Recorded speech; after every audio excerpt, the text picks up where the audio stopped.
Hello everyone, welcome to my channel Skyline Academy. आज इस video में class 10 science chapter 1 chemical reaction and equations के बारे में चर्चा करेंगे। ओके, तो वीडियो की शुरुआत करते हैं। इंट्रोडक्शन केमिकल रिएक्शन क्या होता है एंड इसका इक्वेशन क्या होता है, इसके बारे में देखेंगे। तो chemical reactions are the process. Chemical reaction एक क्या है, प्रोसेस है in which new substances with new properties are formed. जिससे क्या होता है कि न्यू सबस्टांस फॉर्म होता है और एक नए प्रॉपर्टीज के साथ फॉर्म होता है। Okay, a large number of chemical reaction keep on occurring in our daily life. हम लोगों के लाइफ में है सो इस तरह के बहुत सारे केमिकल रिएक्शंस देखने को मिलते हैं। जैसे एग्जाम्पल में सोरिंग ऑफ मिल्क, दूध का खट्टा होना। जैसे हम लोग क्या करते हैं, दूध को अगर ऐसा रूम टेम्परेचर पे रख देते हैं तो वो क्या होता है कि गर्मियों के टाइम में खट्टा हो जाता है। उसके बाद है formation of curd from milk, दूध से दही का बनना, ये भी एक केमिकल रिएक्शन है। कुकिंग ऑफ फूड, भोजन का पकना। Digestion of food in our body, भोजन का हमारे शरीर में पाचन। प्रोसेस ऑफ रिस्पायरेशन का जो प्रोसेस होता है, श्वसन की जो प्रक्रिया होती है। फर्मेंटेशन ऑफ ग्रेप्स, ग्रेप्स का फर्मेंटेशन होना। रस्टिंग ऑफ आयरन, लोहे का जंग लगना। बर्निंग ऑफ फॉयल्स, फॉयल का जलना। बर्निंग ऑफ कैंडल वैक्स, मोमबत्ती का जलना। राइपनिंग ऑफ फ्रूट्स, फलों का पकना। Are all chemical changes with involves chemical reaction. ये सारे जो है एग्जाम्पल वो केमिकल चेंजेस का एग्जाम्पल है और ये किस प्रकार का इसमें इन्वॉल्व होता है, केमिकल रिएक्शन इन्वॉल्व होता है। Okay, during a chemical reaction, जब केमिकल रिएक्शन होता है, atoms of one element do not changes into those of another element. जैसे क्या होता है कि अगर कोई केमिकल, जैसे कार्बन को ऑक्सीजन के प्रेजेंस में जलाते हैं तो यहाँ से प्राप्त होता है कार्बन डाइऑक्साइड। तो इसमें से जो एटम है कार्बन और ऑक्सीजन, इधर लेफ्ट साइड, तो राइट साइड भी कार्बन और ऑक्सीजन ही मिलते हैं। इसके एटम में कोई भी चेंजेस नहीं होता है दोज ऑफ अनदर एलिमेंट, यानी कि कोई भी दूसरा एलिमेंट इसमें इंक्लूड नहीं होता है। तो इसी प्रकार से है रिएक्टेंट्स एंड प्रोडक्ट का डिफिनेशन है। The substances which take part in a chemical reaction are called reactants. वैसे सबस्टांस जो क्या करता है कि take part in chemical reaction में भाग लेता है, उसको हम लोग रिएक्टेंट कहते हैं। ओके, जैसे यहाँ पर एक एग्जांपल लिए हुए हैं, मैग्नीशियम प्लस ऑक्सीजन। इधर मैग्नीशियम और ऑक्सीजन का रिएक्शन करवाया गया है, तो ये जो कहलाएगा वो रिएक्टेंट कहलाएगा, रिएक्टेंट्स। उसके बाद product, the new substances produced as a result of chemical reaction are called products. और जो नया सबस्टांस फाइंड होता है, प्राप्त होता है, उसको हम लोग प्रोडक्ट्स कहते हैं। ओके, जैसे मैग्नीशियम ऑक्सीजन के प्रेजेंस में जल रहा है, मैग्नीशियम को के रिबन को जलने के लिए हीट चाहिए, तो ये जो बनाया मैग्नीशियम ऑक्साइड, ये व्हाइट पाउडर बनाएगा और ये प्रोडक्ट कहलाएगा। और इधर है सो मैग्नीशियम और ऑक्सीजन रिएक्टेंट कहलाएंगे। Okay, before burning in air, air में जलने से पहले the magnesium ribbon is cleaned by rubbing with ये सैंड पेपर। तो मैग्नीशियम रिबन को क्या किया जाता है कि सैंड पेपर की मदद से रब किया जाता है, उसको रगड़ा जाता है मैग्नीशियम के रिबन को जलाने से पहले। This is done to remove the protective layer of magnesium oxide from the surface of magnesium ribbon. यानी कि अगर मैग्नीशियम रिबन ये है, तो मैग्नीशियम रिबन है, तो ये क्या होता है कि इसको जलाने से पहले ऐसो इस पर सैंड पेपर की मदद से इसको साफ किया जाता है। क्यों? क्योंकि जो मैग्नीशियम अगर हवा में रखा रह जाता है एयर में, तो इसकी वजह से उसमें एक लेयर आ जाता है, मैग्नीशियम ऑक्साइड का लेयर आ जाता है, जिसकी वजह से अगर आग के सामने लेके जाएं तो वो अच्छी तरह से जल नहीं पाता है। तो इसीलिए मैग्नीशियम रिबन को पहले सैंड पेपर की मदद से साफ किया जाता है, उसके बाद इसको जलाया जाता है। ओके, अब आते हैं characteristic of chemical reaction. Chemical reaction का क्या क्या कैरेक्टरिस्टिक है। तो पहला कैरेक्टरिस्टिक है the conversion of reactants into product in a chemical reaction is often accompanied by some features which can be observed easily. तो जो conversion of reactant into product, reactant से प्रोडक्ट जो बनता है, रिएक्टेंट टू प्रोडक्ट, इसमें जो chemical reaction होता है is often accompanied by some features, इसमें कुछ फीचर्स होते हैं which can be observed easily. तो अगर रिएक्टेंट से प्रोडक्ट बन रहा है, केमिकल चेंजेज हो रहे हैं, तो उसमें क्या होते हैं कि कुछ ऐसा ऑब्जर्व हमें देखने को मिलता है। तो क्या क्या ऑब्जर्वेशन देखने को मिलता है? The important characteristic of chemical reactions are, तो क्या क्या ऑब्जर्वेशन देखने को मिलता है? First, evolution of gas, gas का इवोल्यूशन देखने को मिलता है।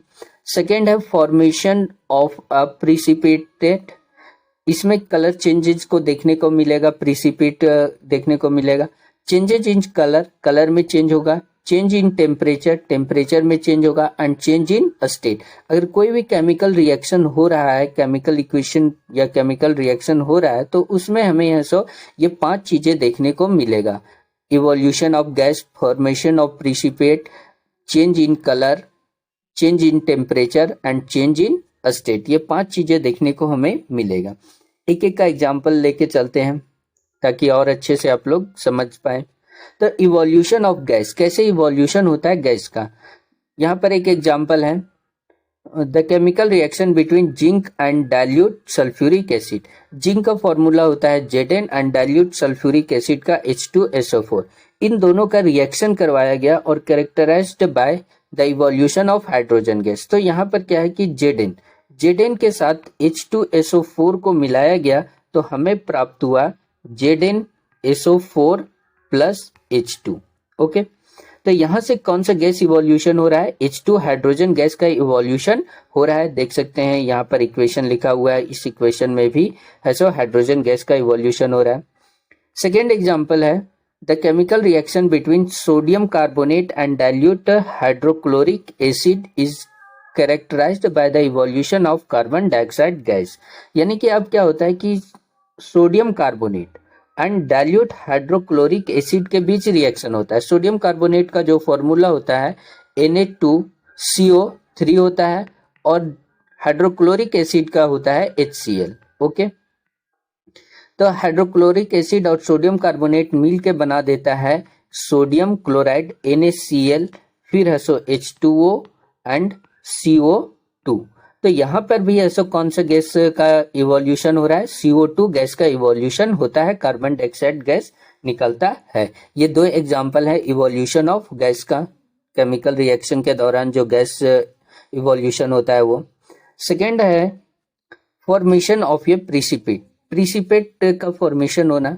The chemical reaction between potassium iodide and lead nitrate, potassium iodide और लेड नाइट्रेट का है और यहाँ पर रिएक्शन करवाया गया तो characterised by the formation of a yellow precipitate of lead iodide. जैसे क्या होता है कि हम लोग यहाँ पे देखेंगे कि एक क्या हुआ, पोटेशियम आयोडाइड, पोटेशियम आयोडाइड का फॉर्मूला होता है KI के साथ है लेड नाइट्रेट, लेड नाइट्रेट का फॉर्मूला होता है PbNO3(2). ओके, तो इन दोनों का फॉर्मेशन, इन दोनों का रिएक्शन करवाया गया तो हमें प्राप्त हुआ लेड आयोडाइड और साथ में पोटेशियम नाइट्रेट। ओके, तो पोटेशियम नाइट्रेट यानी कि lead iodide and potassium nitrate प्राप्त हुआ। तो यहाँ पर ये देखा गया कि जो लेड आयोडाइड है इसका कलर है येलो कलर का हो गया। ठीक है, तो येलो कलर का यहाँ पर है लेड आयोडाइड प्राप्त हुआ, तो ये एक है और प्रिसिपिट हुआ येलो कलर का।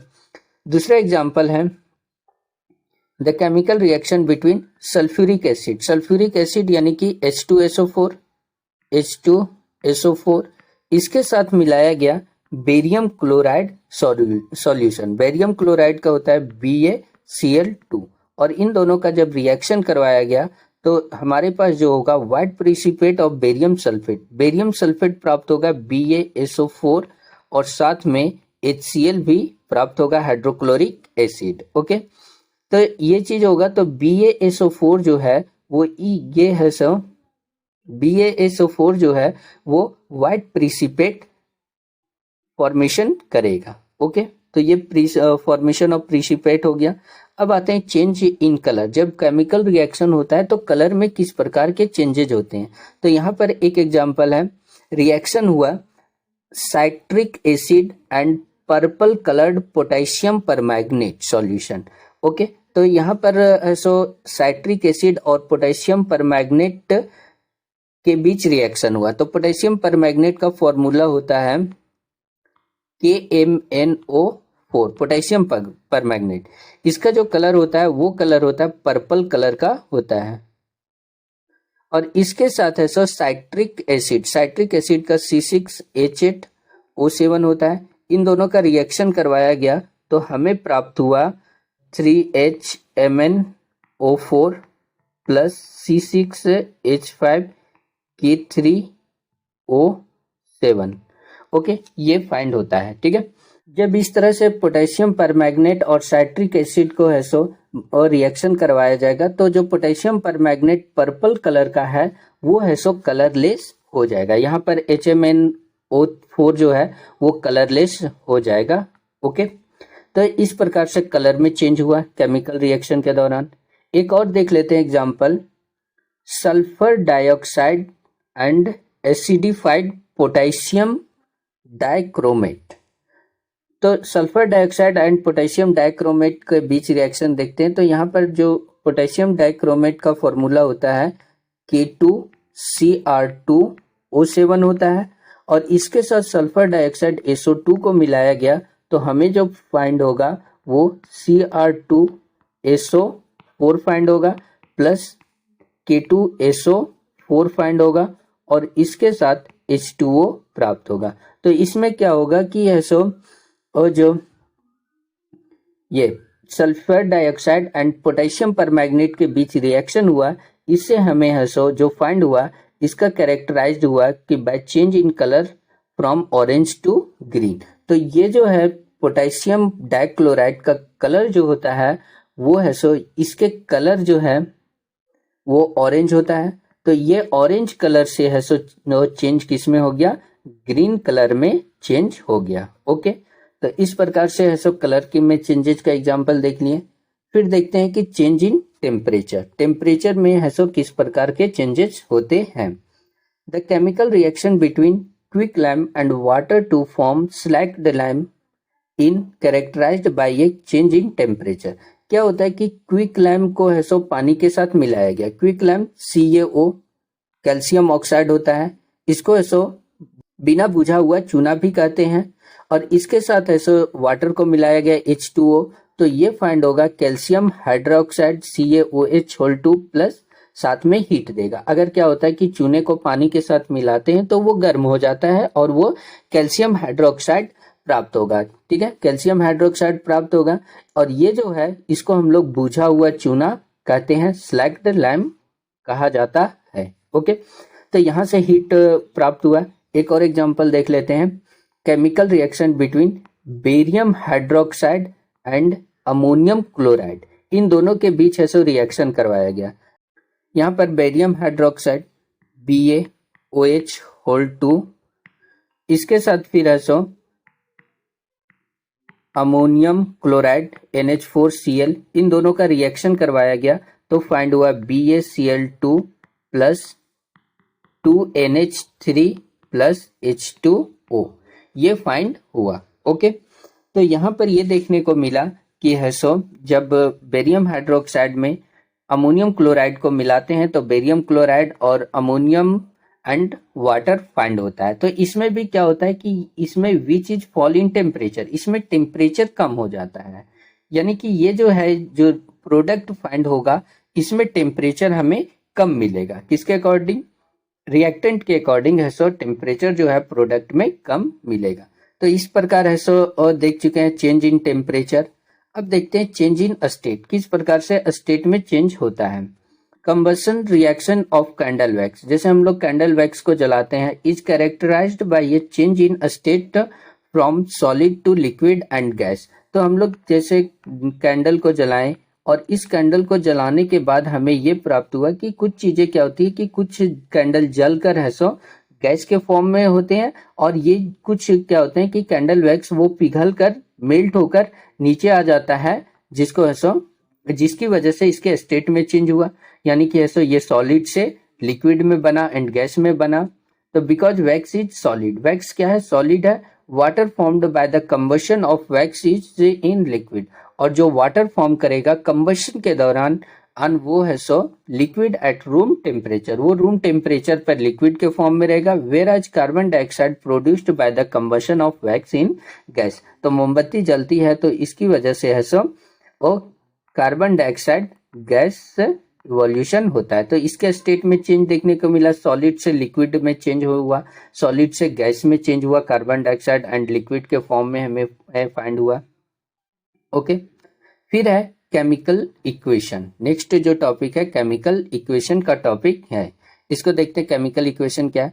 The method of representing the chemical reaction with the help of symbol and formula of the substances involved in it known as chemical equation. यानी कि केमिकल इक्वेशन में क्या होगा कि हम लोग है सो कोई भी केमिकल रिएक्शन को सैम्बल एंड फॉर्मूला के रूप में लिखते हैं, तो उससे जो इक्वेशन बनता है वो हमारा क्या होता है, केमिकल इक्वेशन। जैसे हम लोग यहाँ पर एक इक्वेशन लिखा हुआ जिंक प्लस सल्फ्यूरिक एसिड मिलके बना दिया जिंक सल्फेट प्लस हाइड्रोजन। यहाँ पर ये पूरा वर्ड में लिखा हुआ है, तो ये जो वर्ड में लिखा हुआ है तो इसको वर्ड केमिकल इक्वेशन कहते हैं, वर्ड केमिकल इक्वेशन। अब इसी वर्ड को सैम्बल में रिप्रेजेंट करेंगे एंड फॉर्मूला में। जैसे जिंक का जो सैम्बल होता है वो Zn होता है, उसके बाद फिर है सो सल्फ्यूरिक एसिड का फॉर्मूला H2SO4 होता है, फिर जिंक सल्फेट का फॉर्मूला ZnSO4 होता है, और हाइड्रोजन का फॉर्मूला H2 होता है। तो ये वर्ड केमिकल इक्वेशन को हम लोग सैम्बल और फॉर्मूला के रूप में यहाँ पर लिख दिए, तो यही जो कहलाएगा वो कहलाएगा chemical equation. Okay, chemical equation कहेंगे। जैसे मैथ के फॉर्मूले में LHS RHS होता है, उसी प्रकार इसमें है सो रिएक्टेंट एंड प्रोडक्ट होता है। ठीक है, तो रिएक्टेंट्स क्या होते हैं ये देख चुके हैं कि द सबस्टेंस विच कंबाइन और react are known as reactants. यानी कि जो कंबाइन होता है, जो भी सबस्टेंस कंबाइन होता है या रिएक्ट करता है तो उसको हम लोग रिएक्टेंट कहते हैं। And the new substance produced in a reaction are known as product, और नए सबस्टेंस जो फॉर्म होते हैं वो हमारा है सो प्रोडक्ट कहलाता है। ठीक है, तो इधर लेफ्ट साइड को रिएक्टेंट बोलते हैं और राइट साइड को प्रोडक्ट कहा जाता है। और यहाँ पर देख सकते हैं ये जो है सैम्बल के रूप में रिप्रेजेंट किया गया है, सैम्बल एंड फॉर्मूला के रूप में रिप्रेजेंट किया गया है। ओके, अब हम लोग देखेंगे balanced and unbalanced chemical equation. Okay, तो बैलेंस और अनबैलेंस्ड केमिकल इक्वेशन क्या होता है। यहाँ पर ऐसा बैलेंस्ड केमिकल इक्वेशन दिया हुआ है कि a balanced chemical equation has an equal number of atoms, इसको पॉइंट नोटेड कीजिएगा, an equal number of atoms of different element in the reactant and product. यानी कि रिएक्टेंट एंड प्रोडक्ट में जो भी आइटम्स है उसके है सो और इक्वल नंबर होने चाहिए, तभी वो क्या होगा, बैलेंस होगा। जैसे हम लोग यहाँ पर क्या देखते हैं कि ये लेफ्ट साइड है जिंक Zn, यहाँ पर देखते हैं Zn प्लस H2SO4 है, H2SO4 मिल के बना दिया ZnSO4 प्लस H2। अगर ऐसे रिएक्टेंट में देखते हैं Zn को देखते हैं तो Zn का इधर एटम्स है 1 एटम है, इधर भी Zn का 1 एटम है। यहाँ पर हाइड्रोजन देखते हैं तो हाइड्रोजन 2 है, इधर भी ऐसो राइट साइड देखते हैं तो हाइड्रोजन 2 हो गया। यहाँ पर SO4 जो है यानी SO4 नहीं सल्फर जो है वो 1 है, तो यहाँ पर भी राइट साइड में भी सल्फर 1 है, और लेफ्ट साइड में ऑक्सीजन 4 है तो राइट साइड में भी ऑक्सीजन 4 है। तो इधर जितना भी लेफ्ट साइड में जो भी है सो और रिएक्टेंट है, और रिएक्टेंट के आइटम जो है वो नंबर ऑफ इक्वल आइटम जो है, और इधर है राइट साइड भी नंबर ऑफ इक्वल आइटम, यानी कि दोनों साइड है सो इक्वल आइटम्स हैं। तो ऐसे इक्वेशन को हम लोग है सो बैलेंस्ड केमिकल इक्वेशन कहते हैं। ओके, उसके बाद फिर है कि नेक्स्ट पॉइंट है कि a balanced chemical equation has equal masses of various element in reactants and product, यानी कि ऐसा लेफ्ट साइड जो मास होगा वही राइट साइड भी मास होगा। इसको हम लोग समझेंगे law of conservation of mass के थ्रू, यानी कि matter can nether be created not destroy in the chemical reaction. जो भी मैटर रहता है वो ना ही ऐसा क्रिएट किया जा सकता है ना ही डिस्ट्रॉय किया जा सकता है इन केमिकल रिएक्शन। केमिकल रिएक्शन में जो मास रहेगा रिएक्शन से पहले एंड रिएक्शन के बाद जो मासेस रहेंगे टोटल इक्वल रहेगा। ठीक है, तो इसी को law of conservation of mass कहते हैं। फिर है अनबैलेंस्ड केमिकल इक्वेशन। तो N unbalanced chemical equation has N unequal number of items, जिसमें क्या होते हैं कि अनइक्वल नंबर ऑफ आइटम्स होते हैं, वन और more elements in the reactants and products. इसमें क्या होता है कि एक या एक से ज्यादा है सो एलिमेंट और रिएक्टेंट्स होते हैं रिएक्टेंट्स एंड प्रोडक्ट में। ओके, जैसे हम यहाँ पर एक एग्जांपल लिए हुए हैं H2 प्लस O2 मिलके बना दिया H2O। अब यहाँ पर लेफ्ट साइड देखते हैं तो हाइड्रोजन यहाँ पर 2 आइटम है, राइट साइड देखते हैं हाइड्रोजन का 2 आइटम है, ऑक्सीजन का देखते हैं कि लेफ्ट साइड 2 आइटम है, लेकिन राइट साइड देखते हैं एक ही आइटम है। ठीक है, तो यानी कि जो number of atom in reactant is not equal to number of atom in product. तो इसमें इन दोनों में है सो और जो नंबर ऑफ आइटम है वो इक्वल नहीं है। ऐसे इक्वेशन को हम लोग अनबैलेंस्ड केमिकल इक्वेशन कहते हैं। अनबैलेंस्ड केमिकल इक्वेशन या फिर इस प्रकार के इक्वेशन को एक और नाम से जाना जाता है स्केलेटल केमिकल इक्वेशन। ओके, यानी कि कंकाली रासायनिक समीकरण के नाम से भी जाना जाता है। इसमें एक पॉइंट है कि N unbalanced equations has unequal masses of various element in reactant and product. इसमें क्या होता है कि अनइक्वल आइटम है तो इसके अनइक्वल मासेस होंगे रिएक्टेंट एंड प्रोडक्ट में। ओके, तो नेक्स्ट जो वीडियो है हम लोग फिर नेक्स्ट वीडियो में देखेंगे टाइप्स ऑफ केमिकल इक्वेशन, कितने टाइप्स के केमिकल इक्वेशन होते हैं और क्या है। तो वीडियो अच्छा लगे तो लाइक कर दीजिए और चैनल पे नए हैं तो चैनल को सब्सक्राइब कर दीजिए और वीडियो को शेयर कर दीजिए अपने दोस्तों के साथ ताकि उनको भी ऐसा मदद मिल सके।